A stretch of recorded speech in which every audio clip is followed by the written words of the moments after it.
3 squad cars, 2 tactical SUVs, and 1 drone buzzed overhead like it was some high-priority military compound. The target? My backyard shed. HOA President Elaine Covington stood smugly on the sidewalk, arms folded, whispering to a local reporter with a satisfied tone. We always knew something was off about that family. But when the shed door creaked open, out stepped not just my 16-year-old son Jace, but also 2 men in camo, faces painted, moving with trained precision. One of them addressed a very confused officer in a calm, professional voice. "Ma'am, you just interrupted a training exercise for active Navy SEAL reservists." Elaine's face turned the color of a poached salmon. "Let me back up and explain how we got here. My name is Trevor Morrison, I'm 45 years old, and I'm a former military intel analyst turned data security consultant. I moved to Maple Bluffs for peace and quiet after years of high-pressure gigs. I kept a low profile as a single dad. I grilled a lot, wore hoodies in 90-degree heat, and owned what some might consider a suspicious number of tools. My teenage son Jace had recently built a tactical obstacle course in our backyard. There were ropes. There were barrels. There was one mannequin wearing a helmet labeled Greg. Elaine Covington, Maple Bluffs HOA president and self-appointed domestic tranquility coordinator, didn't like it. Not one bit. She believed backyards should have bird baths, not bunkers, as she put it in one of her many passive-aggressive newsletters.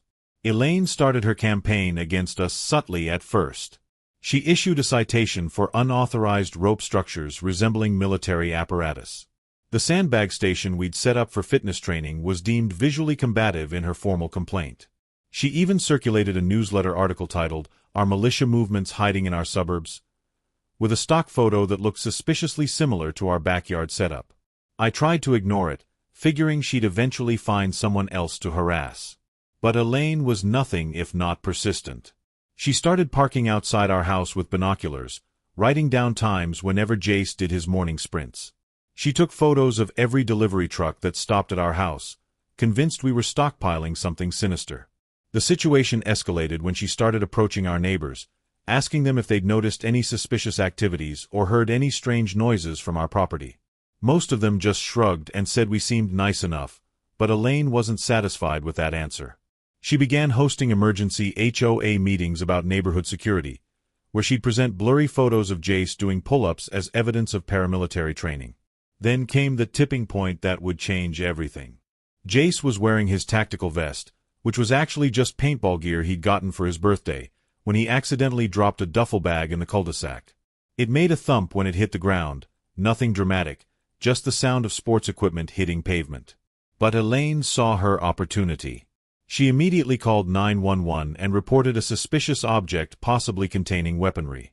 According to what I heard later from one of the responding officers, she may have also used the words Child Soldier Training Camp on the emergency call. She stood on her lawn, pointing dramatically at our house while talking to the dispatcher, making sure all the neighbors could see her taking action. Within 20 minutes, our quiet street looked like a scene from an action movie. The police showed up expecting an armed standoff based on Elaine's hysterical description of events.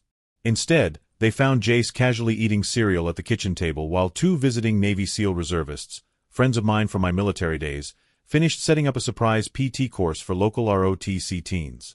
You see, what Elaine didn't know, because she never bothered to actually talk to us like normal human beings, was that I had been quietly running a volunteer prep program for youth interested in military service.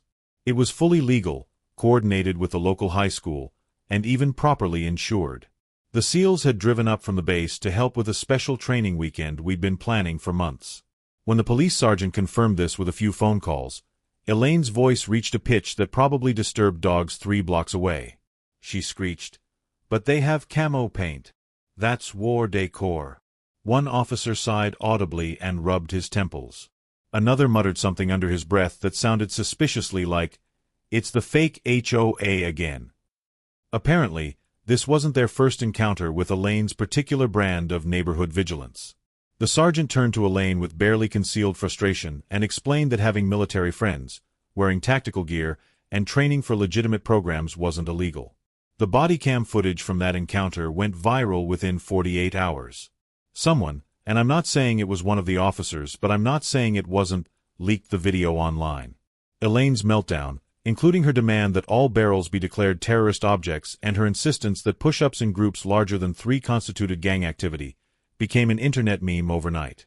People started calling it Operation HOA-Cost, which wasn't the most sensitive name, but it certainly captured the absurdity of the situation. The county board decided to review Maple Bluff's HOA charter after numerous complaints flooded in. It turned out that Elaine had been adding dozens of bylaws without proper approval from the board or residents. She'd created rules about everything from intimidating foot apparel, which apparently included Jace's combat boots, to regulations about the maximum number of power tools one household could own. She'd even tried to institute a neighborhood curfew for anyone wearing athletic wear after dark. The other board members claimed they had no idea about most of these additions, though I suspected they'd just been too intimidated by Elaine to challenge her. I filed a formal harassment complaint with both the HOA board and the local police department. So did 3 other neighbors who finally felt brave enough to speak out about their own experiences with Elaine's tyranny. One elderly couple revealed she'd been fining them $50 a month for having a garden gnome she deemed ethnically ambiguous. Another family had been cited for excessive laughter during a birthday party. The evidence against Elaine was mounting, and her carefully constructed kingdom of control was crumbling. The HOA board called an emergency meeting and voted to suspend her pending a full investigation. The SEALs who'd been part of the incident were invited back the next week, and this time we made it a proper neighborhood event with a BBQ. Half the neighborhood showed up, partly for the free food but mostly to show support for our family and opposition to Elaine's reign of terror. The SEALs gave demonstrations, talked to kids about military service, and even helped Mrs. Johnson from 2 doors down fix her fence. It was the most united our neighborhood had been in years, all thanks to Elaine inadvertently bringing us together through our shared frustration with her antics. Elaine, desperate to regain some semblance of power, tried to organize what she called a civilian safety patrol. She made herself a sash that said Neighborhood Watch Supreme Commander, which wasn't even a real title. She printed flyers, sent emails, and even went door to door trying to recruit members. Not a single person joined. She stood alone at the community center on the night of her first supposed patrol meeting, her sash slightly crooked, holding a clipboard with no names on it. The local news crew that she'd invited to cover the launch of her patrol captured the entire embarrassing scene. Her final desperate act came when she attempted to perform what she called a citizen's arrest on me for suppressive yard dominance, which again, isn't a real crime. She marched onto my property during Jace's birthday party, which we were hosting in the backyard with about 20 of his ROTC friends. She was reading from some sort of prepared statement about her authority as HOA president when she tripped over a garden hose and landed face first in a patch of decorative mulch. One of the SEAL instructors happened to be recording a training video at that exact moment and caught the entire incident. The video was titled, "Karen Commando Down Maple Bluff Security Crisis," and it spread even faster than the bodycam footage. I sent the clip to our SEALs group chat, and they added slow-motion effects with dubstep music. Someone created a remix where her fall synced perfectly with the bass drop.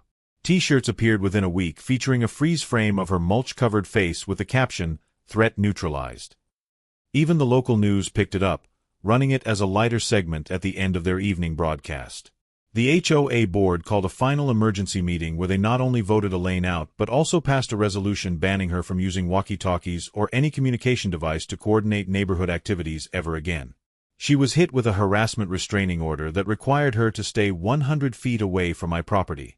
The legal fees from fighting the various complaints filed against her totaled over $15,000. She stood up at the meeting, her face red with rage and humiliation, and shouted that we'd all regret this when the neighborhood descended into chaos without her leadership. Then she stormed out, tripping slightly over the threshold, which someone naturally also caught on video. She had to sell her house within 3 months to cover the legal costs and move to a condo complex called Serenity Shores where HOA power is limited to newsletter font choices.